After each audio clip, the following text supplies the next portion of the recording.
नमस्कार बच्चों, आज हम पढ़ेंगे कक्षा द्वादश की हिंदी।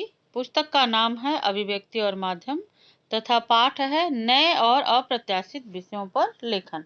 बच्चों, इसका पहला भाग लेकर के मैं यहाँ पर प्रस्तुत हूँ और इसमें हम पढ़ेंगे कि नए और अप्रत्याशित विषयों पर जो लेखन पाठ है उसके अंतर्गत 3 बिंदु हैं कि क्या है अप्रत्याशित विषयों पर लेखन। एक तो इसके बारे में हम पढ़ेंगे और दूसरा कैसे करें तैयारी, और तीसरा है क्या हो सकती है इसकी कोई तकनीक। तो इस तरह से बच्चों ये 3 बिंदु हैं, इन तीनों बिंदुओं पर हम जो है अभी पढ़ेंगे। उससे पहले हम ये जान लें कि नए और अप्रत्याशित विषयों का जो इंट्रो है, जो प्रस्तावना है, वो क्या होती है उसके बारे में हम थोड़ा सा जो सामान्य इसके बारे में जो ज्ञान है उसके बारे में मैं बात आपसे कर रही हूँ। व्यक्ति अपने दैनिक जीवन में विभिन्न प्रकार के क्रियाकलापों से गुजरता है। इन अनुभवों पर बातचीत करता है। जैसे उदाहरण के लिए किसी व्यक्ति ने हफ्ते या महीने भर पहले कोई फिल्म देखी थी, वह दूसरे के साथ इसके अच्छी लगने या ना लगने के कारणों पर चर्चा करता है, पर इस फिल्म को लेकर अपने विचारों को व्यवस्थित लेख की शक्ल देना उसे कठिन लगता है, जबकि वह चाहे तो उस पर लेखन कार्य कर सकता है। जैसे सिनेमा घर में देखी हुई फिल्म की अनेक बातें। अगर कोई व्यक्ति सिनेमा देखने गया है, कोई फिल्म देखने गया है, तो अब वहाँ कौन कौन सी स्थितियाँ उसके सामने घटित हुई। जैसे कि टिकट खिड़की पर लगी हुई लाइन, जो भीड़ होती है, उस लाइन में चल रही बातें और धक्का मुक्की, खाने पीने के काउंटर आप देखते हैं आसपास होता है, आने वाली फिल्मों के जगमगाते पोस्टर आदि सब उसके मस्तिष्क में भरे होते हैं। सिर्फ उसे लेख की शक्ल देनी होती है। तो बच्चों, ये एक तरह का अप्रत्याशित लेखन का एक टॉपिक मिल गया है कि किसी ने फिल्म देखी और उसके बारे में उसको लेखन करना है। इस तरह के प्रश्न भी इसमें पूछे जाते हैं कि हाल ही में आपने कोई फिल्म देखी हो, उसका वर्णन करते हुए आप उस पर लेख लिखिए या उस पर आप रचनात्मक लेख लिखिए। अब क्या होता है कि व्यक्ति लिखना नहीं चाहता, उसके पीछे का कारण क्या होता है? उसके पीछे कारण होता है बच्चों अभ्यास का अभाव।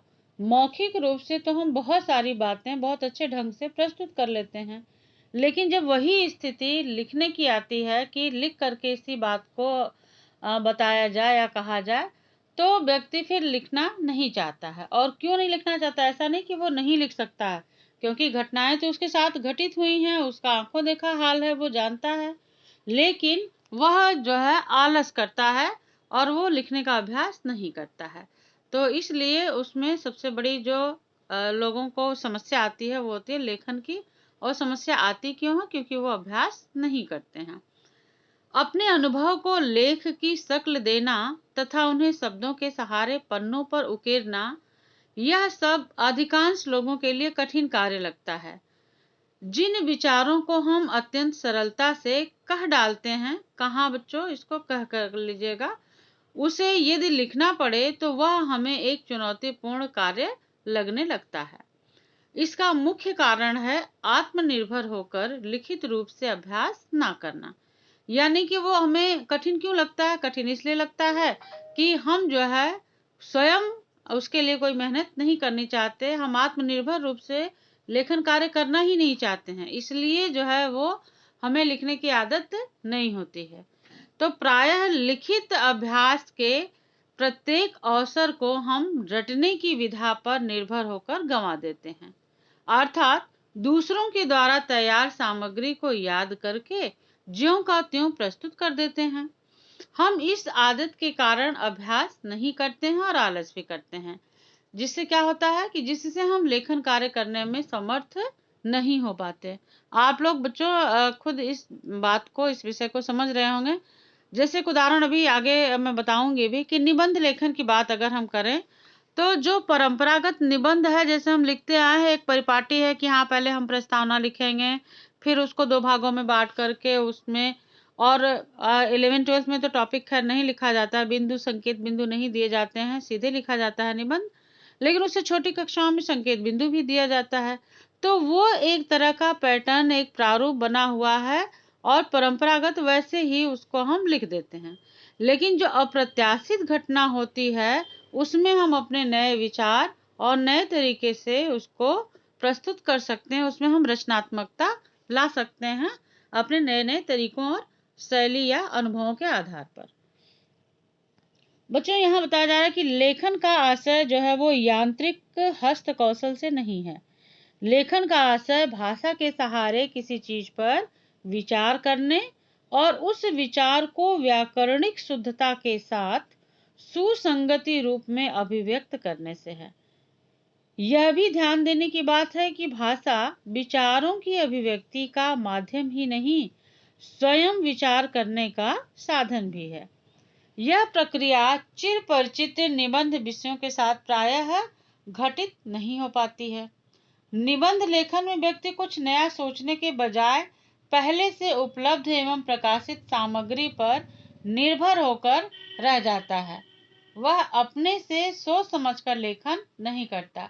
तो बच्चों, ये जो आप देखते हैं अप्रत्याशित मतलब एकदम से कोई घटना आपके सामने जो है वो घटित है, वो पूर्व नियोजित नहीं है। आपने प्लान बनाया कि आज चलो हम फिल्म देखेंगे और देखा है और वो एक उसके बारे में नई कहानी आपको पता चल गई।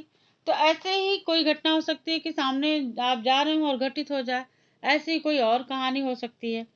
तो यहाँ पर बच्चों ये कहा जा रहा है अप्रत्याशित विषयों पर लेखन करने से तात्पर्य यह है कि आप किसी भी विषय पे, उसके लिए कोई एकदम टॉपिक नहीं दिया हुआ है कि आप उस पर ही जो है लेखन कार्य करेंगे। जैसे आप निबंध के बिंदु देखते हैं तो वो समसामयिक निबंध होते हैं या पारंपरिक रूप से जो चले आ रहे हैं उस पे निबंध का विषय होता है, उस पे हम निबंध लिखते हैं।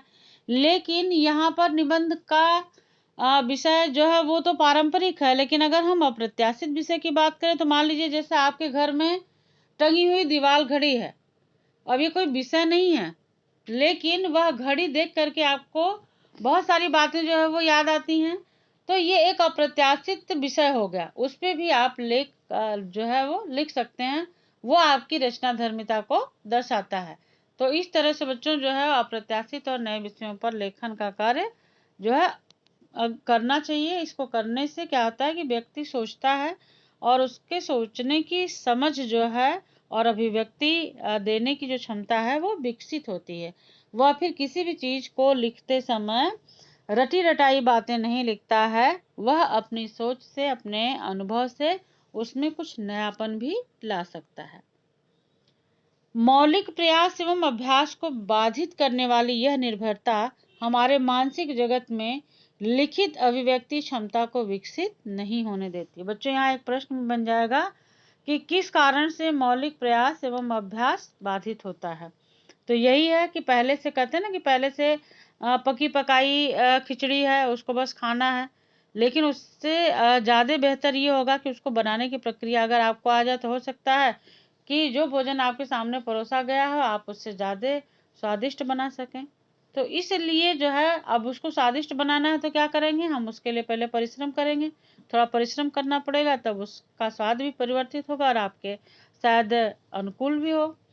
तो इस तरह से बच्चों जो है लेखन का भी क्षेत्र है। लेखन में भी जब हम अपनी अभिव्यक्ति देते हैं बजाय किसी पूर्व सामग्री को देख करके कॉपी करने के बजाय, तो उसमें एक नवीनता जो है वो पाठक को भी दिखाई देती है और वो घटना और वो लेख जो है वो अच्छा माना जाता है। इसलिए आवश्यक है कि हम निबंध के परंपरागत विषयों को छोड़कर नए तरह के विषयों पर लिखने का अधिक प्रयास करें। तो अब बच्चों ये मैंने बता दिया आपको कि हमें निबंध जो है, निबंध लेखन जो है वो भी रचनात्मक लेखन है, लेकिन वो परंपरागत है। उस परंपरागत लेखन से हट करके हमें गैर पारंपरिक लेखन को भी बढ़ावा देना चाहिए और वो गैर पारंपरिक लेखन ही आपका अप्रत्याशित लेखन और नए विषयों पर लेखन के अंतर्गत आ जाता है। अब बात यहाँ पे उठती है कि अप्रत्याशित विषयों पर लेखन आखिर है क्या। उसकी बच्चों यहाँ पे परिभाषा दी हुई है जो ये 1 नंबर के प्रश्न में आता है। तो इसे आप अच्छे से याद कर लेंगे जो दिया गया है कि निबंध लेखन से संबंधित परंपरागत विषयों को छोड़कर नए तरह के विषयों पर मौलिक प्रयास एवं अभ्यास से लिखना ही अप्रत्याशित विषयों पर लेखन है। ठीक है, ये समझ में आ गया होगा कि पारंपरिक विषयों को छोड़ करके निबंध का जो लेखन है वो पारंपरिक लेखन है। उसको छोड़ करके अगर नए तरीके से हम किसी विषय पर मौलिक प्रयास करते हैं, अभ्यास करते हैं लिखने का, तो उसको ही अप्रत्याशित विषय कहा जाता है। दूसरे शब्दों में अप्रत्याशित विषयों पर लेखन कम समय में अपने विचारों को संकलित कर उन्हें सुंदर और सुघड़ ढंग से अभिव्यक्त करने की चुनौती है।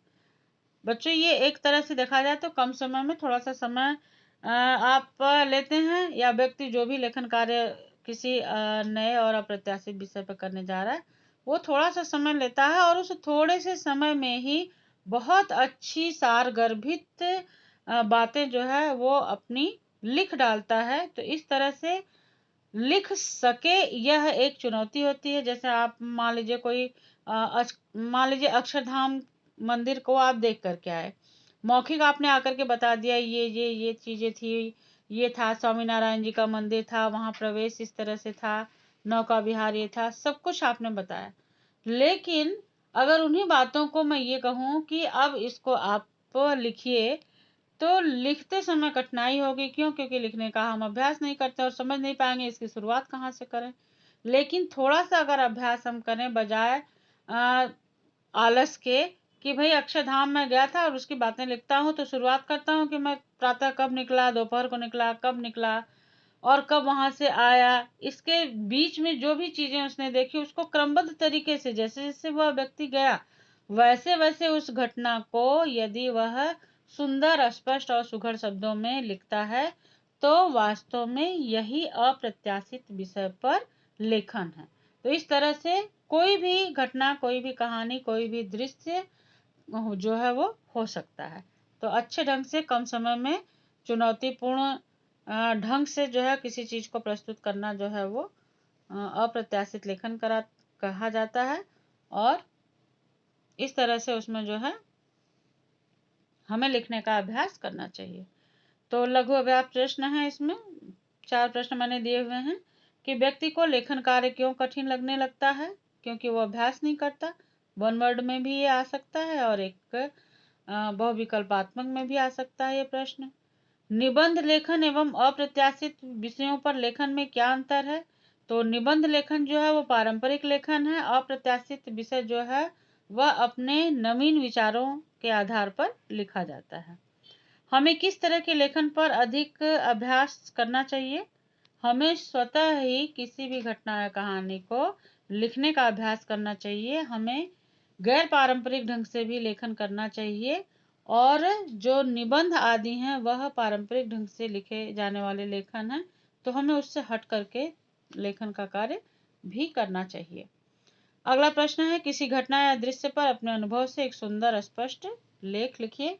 तो इस तरह से बच्चों आप खुद, जैसे मैंने एक उदाहरण अक्षरधाम का बताया, ऐसे कुछ भी हो सकता है, आप उसको लिखेंगे और अपनी कॉपी में शेष जो प्रश्न हैं और जितने बिंदु मैंने अभी तक पढ़ाए हैं उन सबको आप अच्छे से लिख करके सुंदर राइटिंग में, सुंदर लेख में, सुलेख आपका जो है आईना होता है कि आप कितना अच्छे से उस सामग्री को लिख रहे हैं और प्रस्तुत कर रहे हैं। तो इस तरह से बच्चों उसको लिखेंगे और याद भी करेंगे। धन्यवाद।